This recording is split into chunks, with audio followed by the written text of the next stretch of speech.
Shalom, Izzy here with Holy Language Institute at holylanguage.com. We are reading through the epistle of St. Paul to the Romans in Hebrew, a translation into Hebrew. I'm not sure how familiar you are with the Hebrew language. Maybe you are, maybe you're not. This is a page that we're reading from, actually. And this was done by a guy named Franz Delitzsch, who lived in the 1800s, was a professor in Germany, and was a real lover of the Jewish people. You could call him a philo-Semite, kind of the opposite of an anti-Semite. And he translated the New Testament into Hebrew, and many Jewish people read his translation and came to see Yeshua as the Jewish Messiah as a result. I wanted to show you a couple things in Romans chapter 11 that brought great joy to my heart, and also something that I thought was kind of scary. And I also want to show you a phrase that Paul used that's only used once in the Hebrew Bible.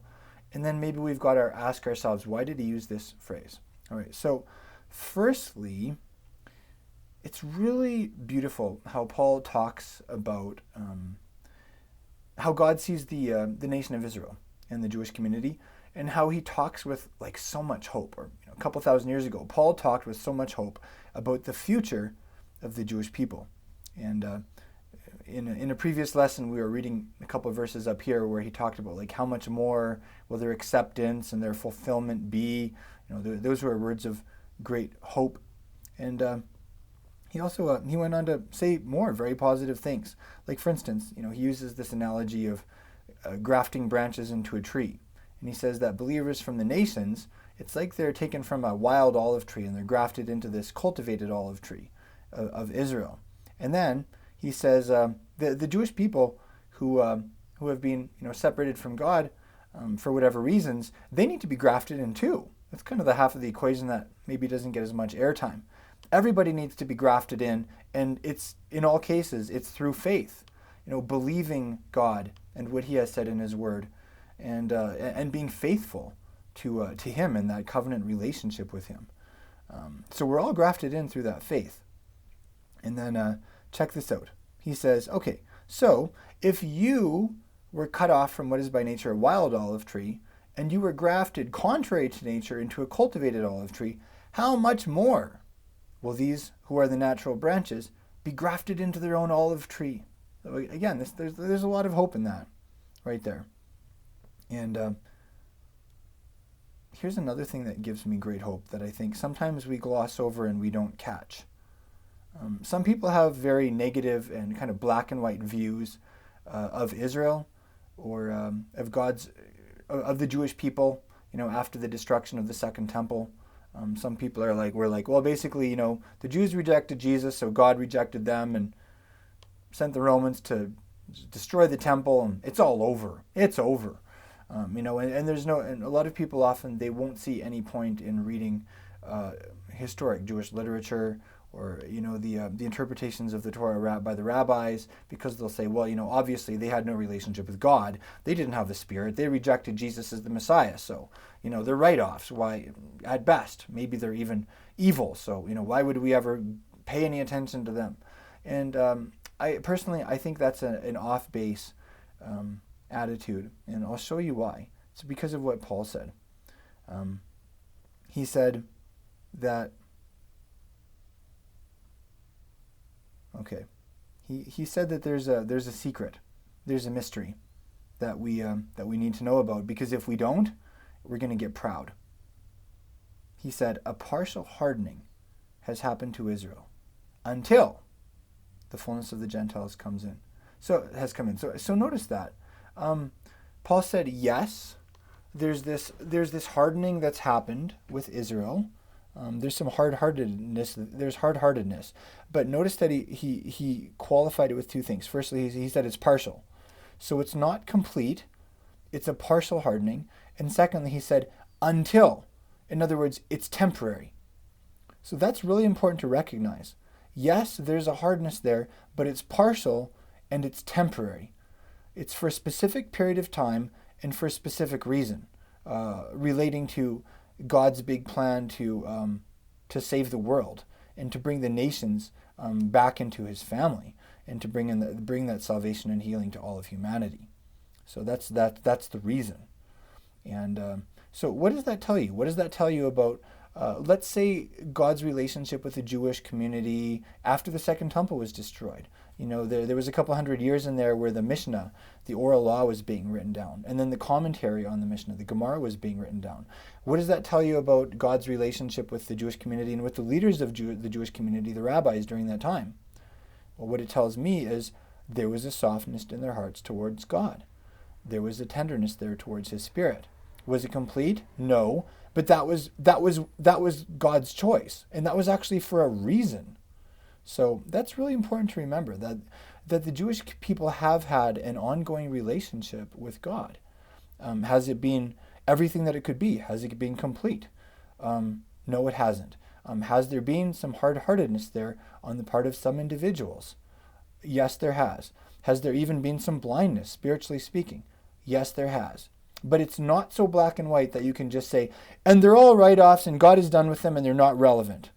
That's the point where you'd have to say, actually, no, that would be an example of arrogance on the part of the wild branches, so to speak, against the natural branches. And we want to be really careful not to go there. What's the opposite of arrogance? Oh, it's humility. So it's a question for our consideration. What does it look like to have a humble attitude towards the Jewish community? Not just the Jewish people today, but historically. What does it look like to have a humble attitude towards the writings and the teachings of the rabbis? Let's say in the Mishnah or in the Gemara. What would a humble attitude look like? It's a question I'll put out there for you. So anyways, those words give me great hope. Just that Paul said, how much more? Will God be able to graft them back into their own olive tree? And just that there's a hardness there, but it's partial and it's temporary, and it's for a reason. All right, so I want to share one more thing with you. Paul says that this has happened until the fullness of the Gentiles has come in. I want to show you what the Hebrew version of these words would be. So firstly, it's important to acknowledge, Paul was writing this to people in the city of Rome. I'm sure that there were some people in the Jewish community there who spoke Hebrew and Aramaic, but the vast majority of the citizens of Rome spoke Greek and Latin. So in all probability, of course, this letter was originally written in Greek. But at the same time, you have to remember the context of this letter. The context is Paul, who described himself as a Hebrew of Hebrews, who grew up in Jerusalem, who probably had not only the Torah memorized, but the whole Hebrew Bible, the Old Testament. He could probably quote that thing word for word. And my guess is he spent a lot of time doing that when he was, in prison for several years straight, on a couple of occasions. Paul, who stood up in Jerusalem in front of the crowds and said, "I am a Jew," not "I was a Jew until I converted to Christianity." Thank you, Jesus. No, that's not what he said. He said, "I am a Jew." That's how he described himself. And of course, the most important thing to Paul was knowing Yeshua the Messiah. He talked very passionately about that in Philippians chapter 2. He said, "I count everything else rubbish in contrast with the surpassing value of knowing the Messiah Yeshua, my master." So, yes, knowing Yeshua was the most important thing, and his identity in the Messiah. But at the same time, that didn't change Paul. Kind of like the old question in one of the prophets, can a leopard change its spots? And the answer is no. So, Paul continued to be, he continued to have a Hebrew mindset, shall we say. And when you look at the writings of Paul from that perspective, that this was a guy who was being groomed to be a great rabbi, to be a member of the Sanhedrin, to lead the nation of Israel. This was a guy who had memorized the Hebrew Bible, and that really, it was his theological dictionary. It helps us to understand some of his thought patterns, some of the connections that he makes, because some of them are very, they're very Hebrew. On a side note, this isn't going to be the main thing that I talk about, but he talks about being grafted in. Did you know that there are 2 Hebrew words to be grafted in, and one of them also means to bless? It's the verb barach. The word barach means to bless, and it means to graft in. So when he talks about being grafted in, well, that's the same Hebrew word for blessing. What did God say to Abraham? Through you all the nations of the world would be what? Would be blessed. Would be what? Would be grafted in. And through who? and through your seed, through the Messiah. Through the Messiah, all the nations of the world would be blessed and grafted in. That's the fuller Hebrew understanding of these words in the Torah. So is it any surprise that Paul latches onto this metaphor of being grafted in, and then he talks about it here in Romans? Well, that makes so much more sense when you read Paul in that original Jewish context. And so here's another example. He talks about the fullness of the Gentiles coming in. What's that phrase, and what was he talking about there? So I want to show you this phrase in this translation here. Because you really have to ask yourself, okay, where did Paul get these ideas from? What would the Hebrew word or phrase be that might have been in his mind when he was talking about? And here's the Hebrew phrase for the fullness of the nations coming in. So he says ad, until, ki yikanes. Okay, so the verb there is kanas, and it means to come in, to enter. It also means to meet. To meet up, to meet together. And an example of this word, you might even know this word, is knesset. All right, so the verb is kanas, and then from that we get the noun knesset. A knesset is basically a meeting place. Of course, you might know that word from like the Israeli parliament buildings. It's the Knesset. Here's another one, synagogue. Synagogue is actually comes from the Greek word. And yeah, like Jewish people use the word synagogue now, but in Hebrew, a synagogue was called a Beit Knesset. Beit means house of, and then Knesset is this word. It's a house of meeting. It's a house that you enter into where you gather with you gather with your people and you meet together. So it's that word. So it's really interesting that there's this possibility that when Paul was talking about the fullness of the nations coming in, he could have had in mind a synagogue. He could have had this. He could have had in his mind like this the picture of this humongous synagogue, and it was so big that the whole Jewish community was over here, and then there was all of this empty space in the Father's house in his big synagogue, and Messiah came so that the Father's house could be filled, so that the wedding hall could be filled with guests, so to speak. It could very well be that was the imagery that Paul had in mind as he talked about the fullness of the nations coming in. Into Knesset, into the Beit Knesset, into the house of meeting. So there's that possibility. We can't say for sure, but it's definitely a beautiful picture. And I don't know about you, but it resonates very deeply with my spirit. All right, and then here's the word here for fullness of nations. It's melo ha goyim. Maybe you know the word goy. Often today, a goy means a Gentile. So the goyim are the Gentiles. Originally, it just meant nation, and the idea was, one of the nations that weren't Israel, and so that's kind of how it came to have the sense of the Gentiles, the non-Jews. All right, so maybe you know that one, and then ha means the. So melo ha goyim, the fullness of the nations. Now, where did Paul get this phrase from? Interestingly enough, this is a phrase that was used once in the Hebrew Scriptures all the way back in the book of Genesis. And I want to look at it with you. And I want you to be asking yourself, why? Why did Paul use this particular phrase? Yeah, so let's go there together. Firstly, let's have a look at this in English. I'm a Hebrew teacher, but I like English too. English is a really handy language.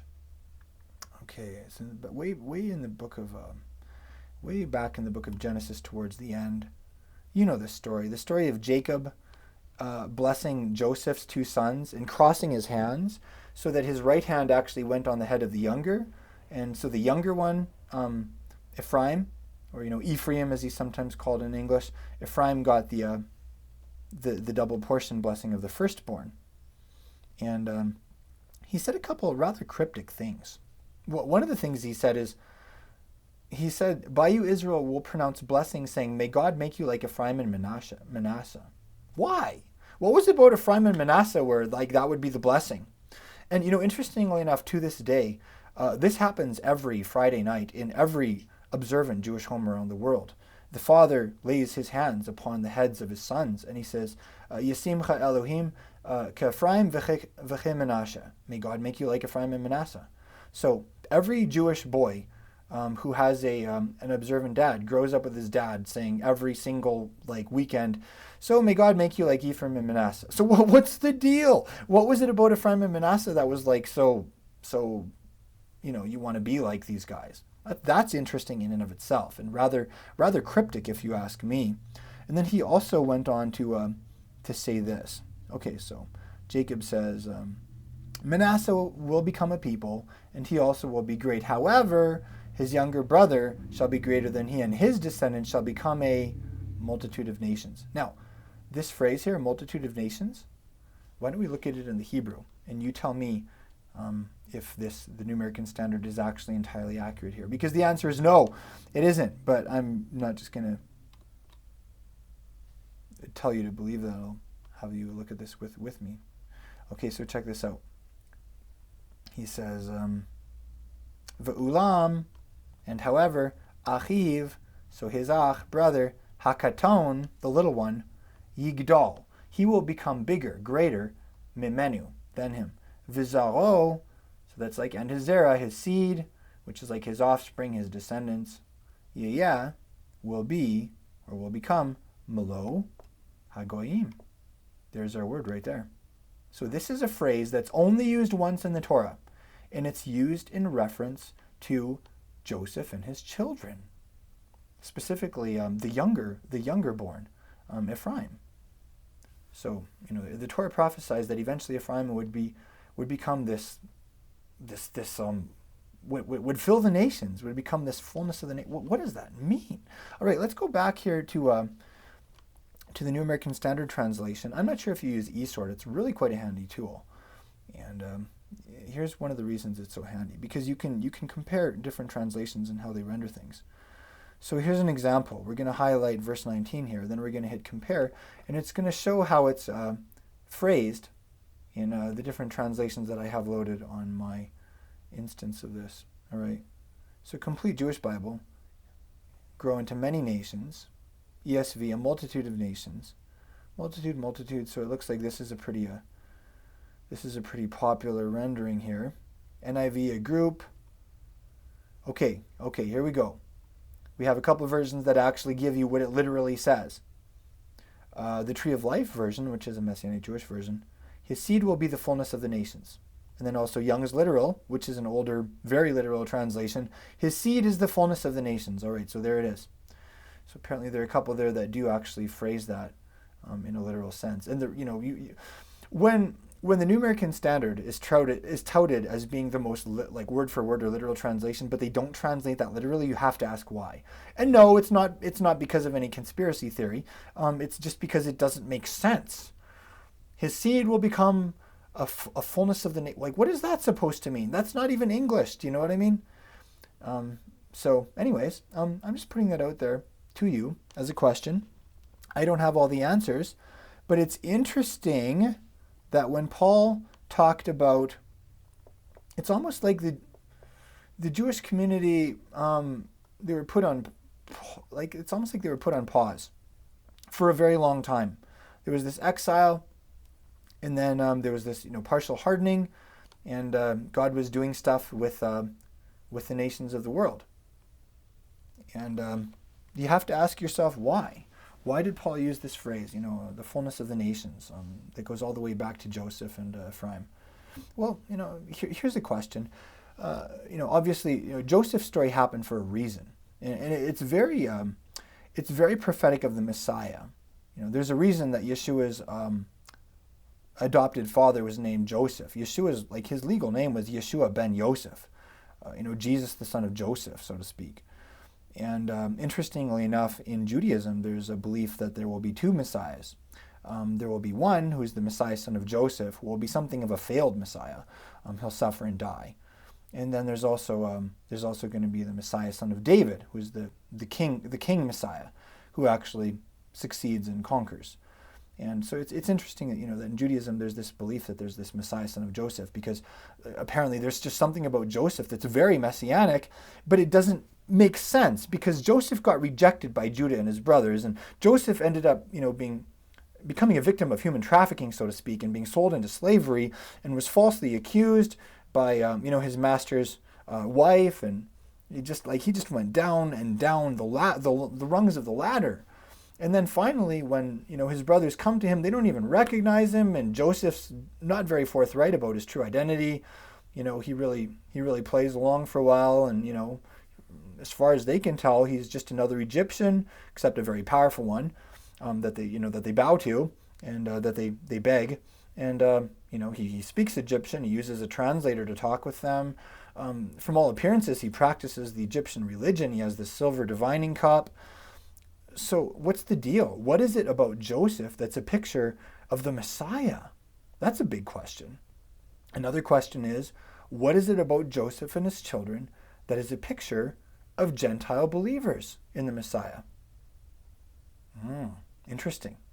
What do you think? Well, one thing that's just very obvious to me is, believers in Yeshua, when you look at, let's say, the history of Christianity, or even if you look at the church today, and even the people that you would, definitely you would regard them as true believers. They believe in the God of Abraham, Isaac, and Jacob, and they're according to Paul, they're counted as the seed of Abraham, according by faith in Christ. And they were far, but now they've been brought near, and they're part of the Commonwealth of Israel, and they've been grafted in. Paul uses all of these very inclusive terms, and they're definitely true believers. And they read the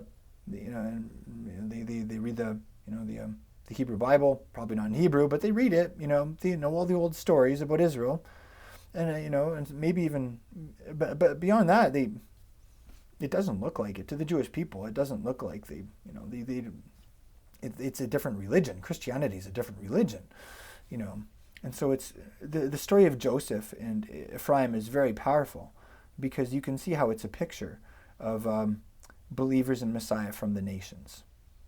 They're like Joseph, they are members of the family. They're quote one of us, but at the same time they're not in the land. They're out in the exile, and they look like an Egyptian. They talk like an Egyptian. They practice this Gentile religion, but then deep down inside, they actually have a relationship with the God of our fathers, and all of this has happened for a great purpose, and they're, Joseph, he's a powerful individual, and he was actually used for the salvation of the Jewish people, Judah and his brothers. So you can see that there are some parallels there. So, anyways, it's really interesting that Paul draws this connection between non-Jewish followers of the Messiah and Joseph and Ephraim, and it's all the way back there in the Torah. So it's a really big topic, and there's a lot there. Now there are a couple of teachings out there that I don't exactly agree with. There's one called British Israelism, which basically is the teaching that Britain, the British Commonwealth is Ephraim, and then there's another one called the Two-House teaching, which basically is the teaching that Gentile Christians, or at the very least Messianic Gentiles, are actually from the lost tribes of Israel, and so they are to be regarded as physical Israelites just as much as the Jewish people. And I definitely don't agree with all of that, but it's really interesting to note the history of Israel and the northern tribes of Israel. Sometimes if people have come in contact with extreme forms of British Israelism, or the two-house teaching that I mentioned, and they can really get turned off to it, because there are some there's some not only is there some historical misinformation there, but often it's a breeding ground for some really bad attitudes, like replacement theology towards the Jewish people and towards the Messianic Jewish community, or not even just replacement theology, but a replacement mentality. That if you believe that you're physical Israel, then Judah is just one of the tribes, and you don't really have to focus so much maybe on having a good relationship with the Jewish community, or the Messianic Jewish movement, because Judah was just one of the tribes, and you have your own identity, and you can just do your own thing, kind of thing, is kind of sometimes the replacement mentality that comes out. So there's that. Sometimes that can even be, whether it be British Israelism or the Two-House teaching, it can sometimes also be a breeding ground for anti-Jewish sentiment. Often it's disguised as anti-Judaism. Those evil rabbis and the evils of rabbinic Judaism. But what they don't tell you is that is Judaism. That's the Jewish community. There would be no Jewish people today if it wasn't for Judaism, because it's Judaism that kept the Jewish community together in the exile. It wasn't that the Jewish people were an ethnic grouping and that's what kept them together. It was that they kept the religion of Judaism. So it's really hard to be against Judaism and not be against the Jewish people. In fact, I'd say it's impossible. And it's important to recognize that Judaism is rabbinic. So you really can't hate rabbinic Judaism and not end up hating on the Jewish people. It's like the Jewish people and rabbinic Judaism are the same thing. Let's put it that way.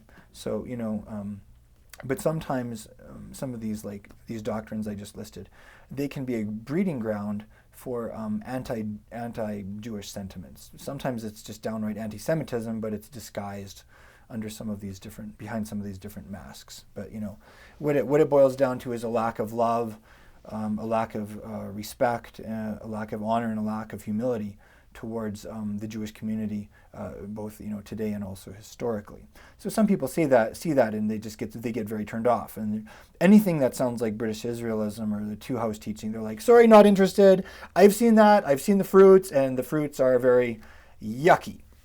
Probably similar to how I feel about bananas. I find bananas to be extremely yucky. Right? So some people feel that way. And unfortunately, when that happens, though, I think we do miss out on a real gem in Scripture. And that gem is the story of Joseph and Ephraim, and how it is a picture. It is a prophetic picture of Gentile believers.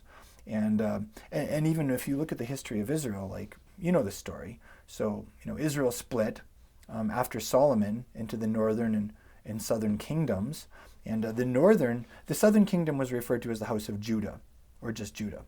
The northern kingdom was referred to by a couple names. There was the house of Israel, there was the house of Joseph, and then they were simply called Ephraim, because Ephraim was the biggest and most powerful tribe in the north. And so they just came to be called by that name. And then you probably know the story.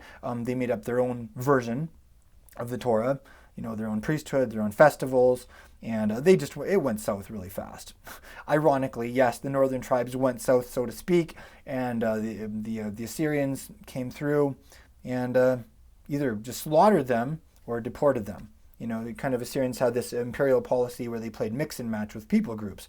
Oh, well, we'll move this group of people over there, we'll move these guys over there, destabilize everything, and then we can control them better. So, that was Assyrian policy, so the northern tribes fell prey, so to speak, to that policy. And they disappeared. And there are a couple mentions in the Hebrew Bible of what happened to the northern tribes, what was left of them.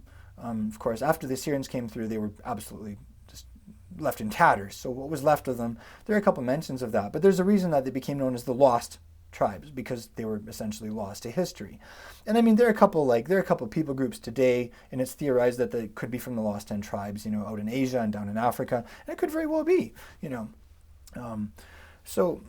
what's interesting, though, about that is, there's some history that could suggest that they went all over the place also, all over the world.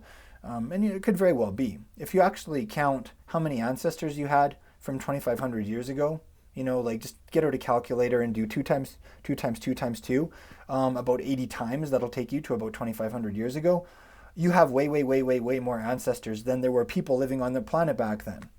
What does that mean? That we're all descended from aliens? No. It just means there was a lot of interbreeding in the broader human race between then and now. So I mean, and when you also study history and just how the flow of people groups, across continents and whatnot, in the interchange, also between ethnicities and whatever along the way, all of us are probably pretty much descended from everybody. So most of the people on the planet today are probably somewhere way back when, descended from Abraham and Sarah 4,000 years ago. That's not such a surprise, but there's a high probability that most of the people on the planet have some physical Israelite blood too, from maybe even from the lost tribes of Israel. Now, does that mean that everybody on the planet is a physical Israelite? Should they be regarded as physical Israelites? And the answer to that is no. when you look at how the apostles related to these believers in Yeshua coming from pagan backgrounds, it's really quite clear that they didn't say, you guys are the lost tribes of Israel and you finally come home. They didn't say, you're physical Israelites. They related to them as non-Jews and as non-Israelites. And there are a couple of ways that we can tell that. For one thing, the apostles addressed non-Jewish believers as Gentiles, and not in a negative sense or derogatory sense. Gentile it's not a dirty word on the pages of the New Testament. For instance, Paul, there are lots of times when he says, I'm speaking to you who are Gentiles, or in another place he says, as do all the churches of the Gentiles, right? So Paul viewed non-Jewish believers as Gentiles. And that wasn't a bad thing. That was a good thing. That was who they were. That was their God-given identity and calling. And he even talked in Romans about how, salvation came to the Jewish people to glorify God for his faithfulness to his promises to the patriarchs and matriarchs, and salvation came to the Gentiles to glorify God for his mercy. So, Paul definitely, he saw a distinction there. He saw some clear differences in identity, and he even saw different roles, that there was a different role. That the Jewish people glorified God for one thing, and the Gentiles glorified God for another thing when it came to their experience of salvation, right? So that's really important. And another thing would be, what we don't see is when we don't see the apostles saying to these newbies, you guys are physical Israelites, so you need to start keeping the Torah right away, and we need to get you circumcised, because if not, you're in sin. They didn't say that. They did not say that. In fact, Paul, in 1 Corinthians chapter 7, he even said, if you're not circumcised, don't get circumcised. If these guys were physical Israelites, he would have been telling them to not keep a commandment. He would have essentially been telling them to sin. And we know that that wasn't the case. So anyways, it's really important that we as Messianic believers, that we be apostolic. Not just Messianic, not just that we follow the Messiah, but that we're apostolic, that we also follow the teachings of his emissaries, his apostles. Because those guys were sent from Yeshua, and their writings are part of what Yeshua wanted us to know. And so, there is this probability, in my opinion, there's this pretty high probability that almost everybody on the planet has some physical Israelite blood. And maybe even are, from the lost 10 tribes somewhere way back when. But at the same time, it's really important to recognize how the apostles related to non-Jewish believers, and that they didn't say, So anyways, it's like this really big theme, and I hope that you haven't automatically slotted me in the British Israelism or two-house category because I've said this stuff. Because, there's some polarization there when it comes to some of these things, and I don't belong to the poles. Generally, if I see two sides that have polarized over an issue, I will automatically assume that neither of them are 100% right, and I will look for the third way. I will look for the third path where maybe you can understand both sides and in what ways they're right, and maybe even find some common ground with both sides. That's how I roll. So I'm not maybe you could say that I'm not a two-houser. I'm a third pather. That's what I am. And anyways, it's a big topic, really. But I just wanted to maybe throw some of that out there and get you thinking about some things. And hopefully this is inspiring you to dig into Scripture for yourself and to take a fresh look at the teachings of Yeshua's shlichim, his emissaries. Hopefully this inspires us all to be apostolic as individuals and as communities. Not just Messianic, but apostolic. And hopefully this, whoever you may be, I hope this really encourages you in your identity as a disciple of Yeshua and someone who is included in, what Paul referred to as the commonwealth of Israel, that you're part of the seed of Abraham through faith in the Messiah, that you've been grafted in regardless of whether you're coming from a Jewish or a Gentile background. It's a beautiful thing. And hopefully it also...